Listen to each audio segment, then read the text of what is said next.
In this video, I'm talking about 5 things women say or don't say to actually devalue themselves.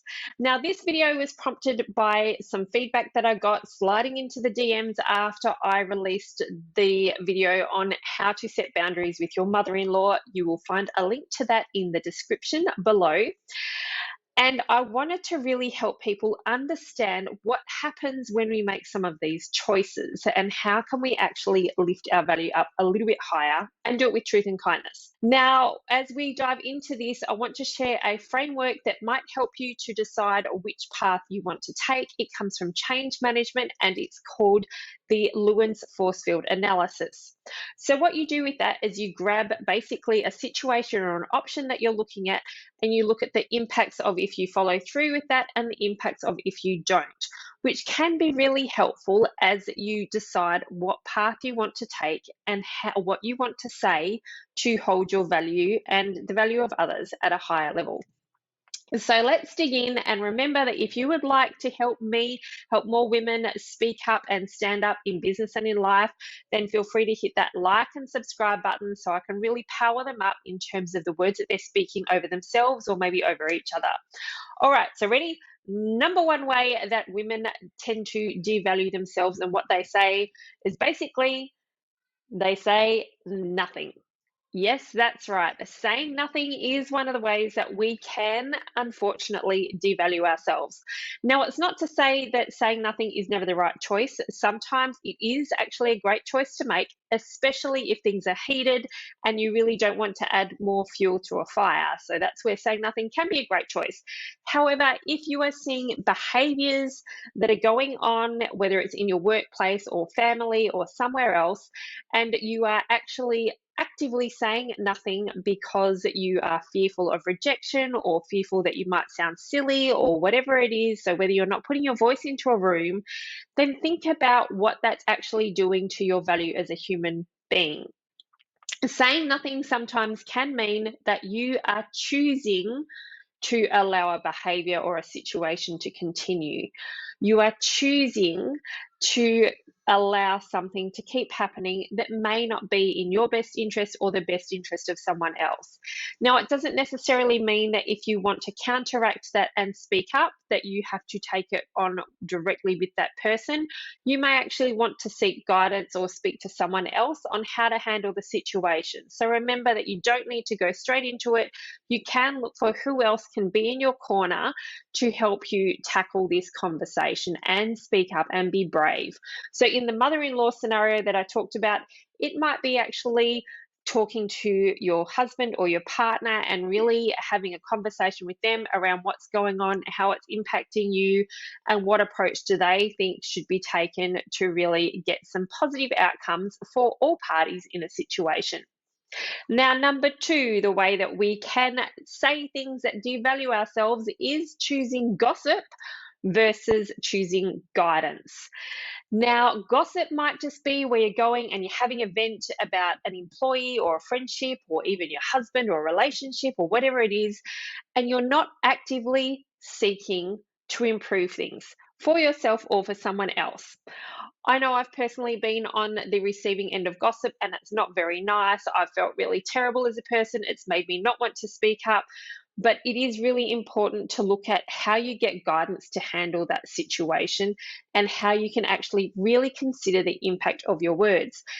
If you need guidance, and this is something that I tend to do with my coaching clients as well, is they may have a person in their organization or a leader in their organization where they're actually looking for what's the right approach to take so that they can have a stronger relationship and good outcomes for their career and also be respectful of the leader that they're dealing with.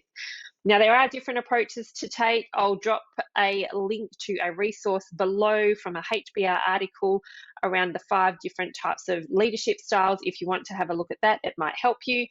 But really, choosing guidance versus choosing gossip is a better way to hold your personal value with what you're saying. It shows that you're being proactive and that you value people and you value yourself as you navigate these sticky situations that come up from time to time. The third way women devalue themselves with their words is by saying, either internally or externally in conversations, I'm not, fill in the blank, enough.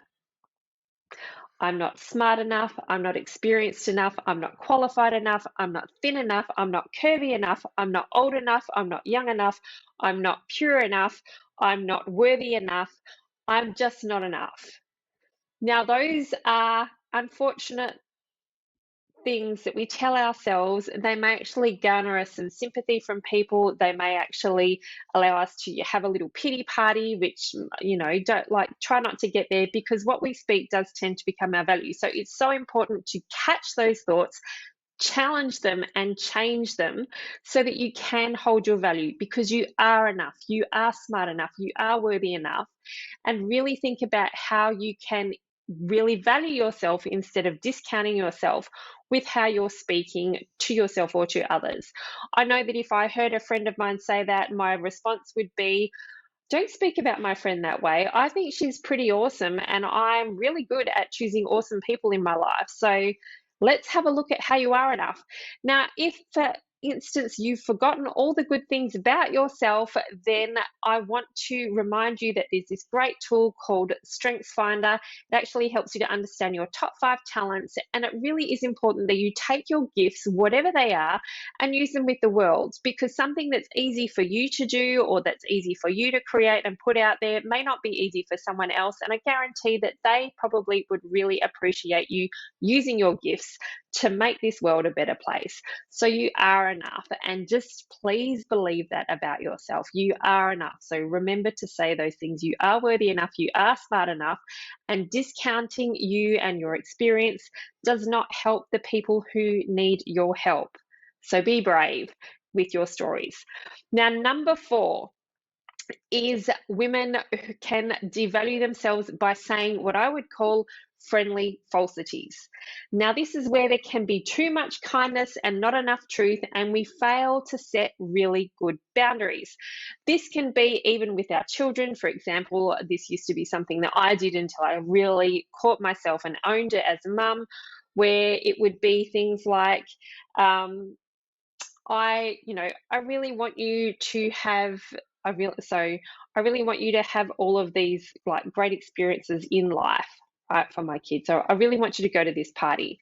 However, if their behavior was acting up, and I would actually say, if you keep doing this, you don't get to go to the party, and then not follow through with it, it becomes a friendly falsity, because I'm basically saying that what I say is not truthful and it's not valid, and therefore I'm not really being true to who I am, and I'm not being authentic in an adaptive way. So another friendly falsity might be where you're saying to someone that you really like something or you really believe something because you want to fit in, and you're actually looking for their approval to check their boxes, as opposed to looking for their acceptance, which means that they're willing to accept you as you are. Now, as you grow and evolve as a person, some people may not be able to accept the new versions of you. That's okay. There's nothing wrong with you. There's nothing wrong with them. It's just what happens sometimes in our relationships. So be mindful of friendly falsities where you may be wanting to take on someone else's beliefs, whether it's about health or spirituality, or even to do with hobbies and those kinds of things, where you're saying, yeah, I love doing those things, because you're really looking for relationships and friendships, whereas deep down you might be, I can't stand it. And then basically you can back yourself into a corner where you may be saying yes to things that you don't want to, and really they're not getting the real you, and you're not giving the real you either. So be conscious of that one. Number 5, rolling right on from that one, is people pleasing yeses. Now, this can come from a lifetime of conditioning where we feel like we have to be the good girl and the good person and speak up and say yes to all of the offers and opportunities that come our way, when really it may be actually blocking us from fulfilling our own purpose or actually hitting our own goals. So be brave in saying no to the things that you need to. When we have a people-pleasing yes, which isn't in line with our purpose, and we feel that we need to do it to be a good friend or a good mother or a good wife, and I know that there might be a little thing around, well, what's wrong with that? It's around if you're saying yes when really it should be a no. That's how you can devalue you. So if, for example, you have a friend group who are kind of asking you to go along to an event. There might be lots of drinking there. You're not really a drinker. You don't really want to go. You have a book, like hand up over here. I have a second book that I'm working on. And for you, you want the friendship, you want to go and spend time with them, but you know that you have a deadline to meet and it's going to put you under pressure. When we say those people pleasing yeses, what can happen is we can go along to an event. We resent ourselves and we resent the people that we've said yes to because we've actually committed to something that's not in line with our own truth and our own values. So being brave and understanding when your friends do say no to you, they're not rejecting you. They're just being conscious of valuing who you are and who they are as well. And that's okay.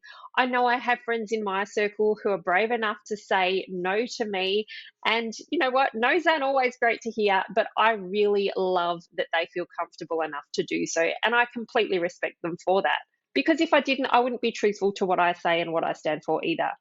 So be mindful of those people pleasing yeses. Remember to hit like and subscribe if this video has resonated with you and there's some things that you find relatable. And I would love to know in the comments. So step number 1 is feel free to type relatable in the chat if you see this happen within your circles of influence with your friends and your family and it's something that you can relate to. And number 2 is maybe out of those 5, so whether it's say nothing, choosing gossip versus guidance, I'm not fill in the blank enough, friendly falsities, number 4, or number 5, people pleasing yeses. Out of those 5 ways that we can tend to say things or say nothing and devalue ourselves, which one really resonates with you the most? I'd love to hear from you. And remember, if you need some help in terms of having courageous conversations, either with yourself and your own confidence or with others, there's some resources in the description below. And you can find a free planner for how to have a hard conversation on my website. So be sure to look out for that one. Remember, if there's something that you would like help with, there's a link for a form in the description below so that you can ask me a Q and I'll come back and A it. And remember to be brave and kind, and I would love to help more women speak up and step up in business and in life. I'll catch you later. Bye-bye.